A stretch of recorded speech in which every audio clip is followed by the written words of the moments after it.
Hari ini kita akan belajar teknik penangkapan ikan, penanganan dan penyimpanan hasil tangkap.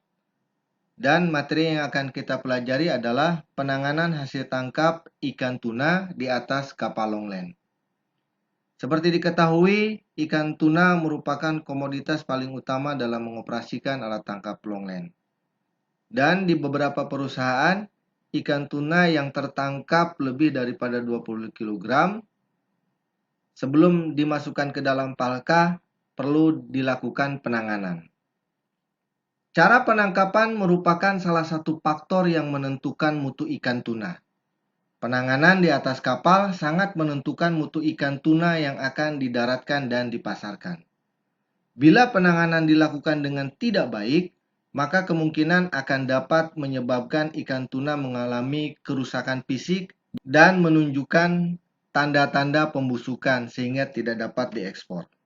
Metode penangkapan di atas kapal yang dapat dilakukan terhadap ikan tuna setelah ditangkap untuk menghasilkan ikan tuna bermutu baik adalah sebagai berikut. Yang pertama, penggancuan dan pendaratan ke atas kapal. Penggancuan untuk menarik ikan ke atas kapal selalu dilakukan pada bagian kepala dan jangan pernah melakukannya pada bagian badan, tenggorokan, atau bagian jantung. Gunakan dua alat ganco untuk ikan yang besar dengan memasukkan alat ganco kedua pada bagian mulut. Jika kita ilustrasikan seperti ini.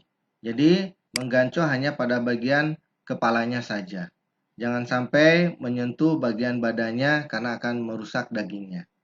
Dan jika mendapat ikan tuna yang besar dan berat untuk ditarik ke atas kapal, maka gunakan dua alat ganco untuk mengangkatnya. Ganco yang kedua bisa dikaitkan pada mulutnya. Berikut gambaran mengganco untuk menaikkan ikan tuna ke atas kapal.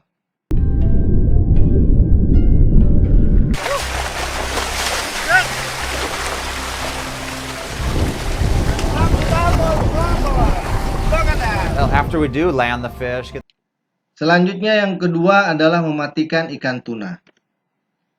Setelah ikan di atas kapal, bila ikan tetap berontak, maka ikan harus ditenangkan dengan cara menutup atau menekan matanya dengan sarung tangan atau lembaran kain. Kemudian ikan dipingsankan oleh pukulan tajam pada bagian atas kepala antara dua mata dengan menggunakan pemukul ikan atau alat tumpul lainnya. Mengapa harus dilakukan mematikan ikan dengan segera?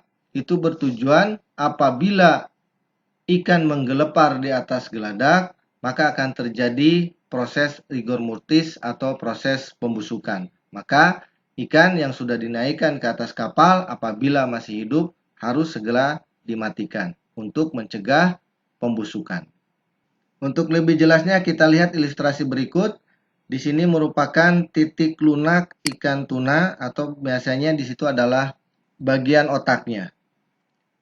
Maka untuk memingsankan ikan bisa dengan memukul di area tersebut yaitu antara dua mata atau dengan menggunakan alat penusuk yang sudah disiapkan sebelumnya. Atau bisa juga dengan melubangi bagian otak di antara kedua mata tersebut. Kemudian yang ketiga, pembuangan darah. Pembuangan darah dapat dilakukan dengan membuat sayatan di bagian samping 5 sampai dengan 10 cm di belakang pangkal sirip pektoral atau sirip dada dengan pisau kecil yang tajam.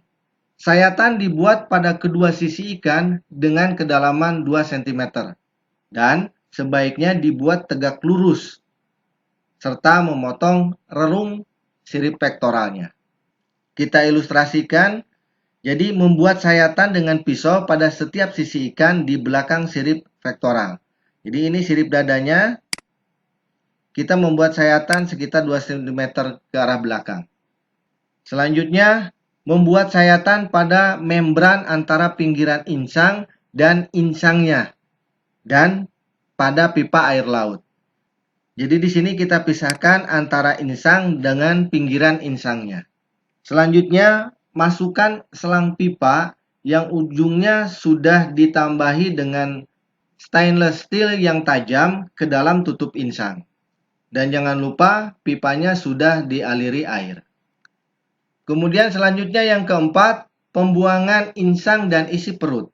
Organ internal seperti usus, insang, kantung empedu, dan lain-lain yang mengandung bakteri dapat mempercepat proses pembusukan ikan.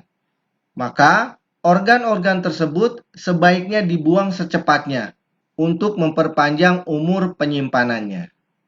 Caranya adalah dengan membuat sayatan sepanjang 5-10 cm pada bagian perut sampai 1 cm di depan anus. Selanjutnya sayatan dibuat mengarah ke anus dan kemudian usus ditarik melalui sayatan ini. Dan ujung usus tersebut dipotong dekat anus. Untuk lebih jelasnya kita ilustrasikan sebagai berikut. Yang pertama, kita membuat sayatan 5-10 cm, 1 cm di depan anus. Jadi ini bagian anusnya. Kita buat sayatan di depan anusnya 5 sampai dengan 10 cm.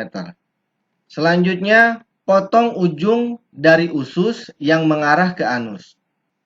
Lalu, tusukkan pisau di bagian belakang tutup insang dan sayat sampai menyentuh tulangnya. Selanjutnya, potong juga membran antara insang dan pinggiran insangnya. Kemudian potong juga penghubung antara insang dan rahang bawahnya. Setelah itu, potong membran antara insang dan pangkal tengkoraknya. Dan yang terakhir, buang insang dan organ internal lainnya. Diusahakan dalam satu tarikan sudah tertarik seluruhnya. Kemudian selanjutnya yang kelima adalah pembersihan. Secara hati-hati, membran yang melekat pada pinggir insang disayat. Bagian tepi dari pinggiran insang dikikis dengan menggunakan pisau sampai dengan diperoleh bagian tulang putihnya. Bagian pangkal tengkorak dan punggung disikat dengan menggunakan sikat yang kaku untuk menghilangkan semua darah yang masih menempel. Dan semua serpihan daging dan tendon yang ada di bagian dalam rongga insang dibuang. Kemudian secara hati-hati bagian dalam maupun bagian luar ikan dicuci hingga bersih. Berikut gambaran penanganan ikan tuna dari mematikan hingga pembersihan.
Selanjutnya yang terakhir bagian ke-6 adalah penyimpanan.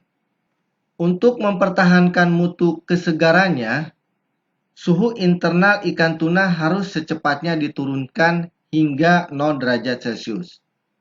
Dan kemudian dipertahankan selama penyimpanan di atas kapal. Sebagian besar kapal-kapal longland melakukan metode penyimpanan ikan tuna dengan cara Yang pertama, pendinginan atau chilling dengan es. Ada yang menggunakan es kering, air dingin, atau air laut yang didinginkan. Jadi nanti pakannya akan berupa kolam yang berisi air yang sudah didinginkan. Atau dengan menggunakan alat pendingin mekanis lainnya. Dan yang kedua adalah dengan cara pembekuan atau freezing. Kapal-kapal longline yang melakukan penyimpanan hasil tangkapannya dengan menggunakan pembekuan adalah kapal yang melakukan penyimpanannya relatif lebih lama. Demikian penjelasan penanganan hasil tangkap ikan tuna di atas kapal longline. Semoga bermanfaat. Sebagai penutup, berikut gambaran cara penyimpanan dengan menggunakan metode pendinginan dengan menggunakan es.